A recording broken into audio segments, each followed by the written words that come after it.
ಸಮಾಜಶಾಸ್ತ್ರದಲ್ಲಿ ಬರುತ್ತೆ ಇದು ಮಕ್ಕಳೇ. ಸಾಮೂಹಿಕ ವರ್ತನೆ ಮತ್ತು ಪ್ರತಿಭಟನೆಗಳು ಅನ್ನುವಂತಹ ಚಾಪ್ಟರ್. ಓಕೆ, ಇವಾಗ ಮೌನ ಕಣಿವೆ ಆಂದೋಲನ ಪ್ರಾರಂಭವಾಗಿದ್ದು ಯಾವಾಗ ಅಂತ ಕೇಳಿದ್ದಾರೆ.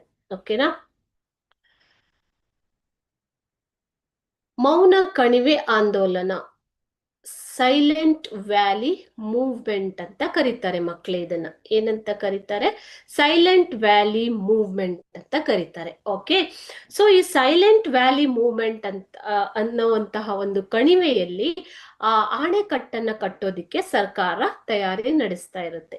ಸೊ ಅಲ್ಲಿ ಇದ್ದಂತಹ ವನ್ಯಜೀವಿಗಳ ಪ್ರಭೇದದ ರಕ್ಷಣೆಗೆ ಮತ್ತು ಪರಿಸರ ನಾಶವನ್ನ ತಪ್ಪಿಸುವ ಸಲುವಾಗಿ ನಡೆದಂತಹ ಹೋರಾಟ ಇದು. ಯಾವುದು? ಮೌನ ಕಣಿವೆ ಆಂದೋಲನ ಅಥವಾ ಸೈಲೆಂಟ್ ವ್ಯಾಲಿ ಮೂವ್ಮೆಂಟ್. ಸೊ ಇದು ಪ್ರಾರಂಭವಾಗಿದ್ದು ಯಾವ ರಾಜ್ಯದಲ್ಲಿ ಅಂತ ಇವಾಗ ಹೇಳ್ಬೇಕು. ಆಪ್ಷನ್ಸ್ ನೋಡೋಣವಾ? Option A Tamil Nadu, option B Karnataka, option C Kerala, option D Maharashtra.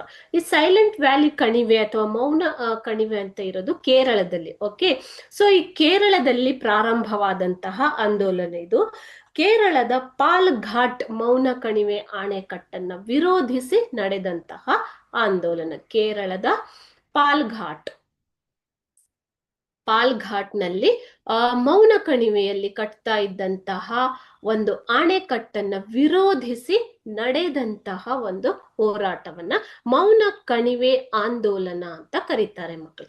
So ಇದು ಪ್ರಾರಂಭವಾಗಿದ್ದು ಕೇರಳ ರಾಜ್ಯದಲ್ಲಿ.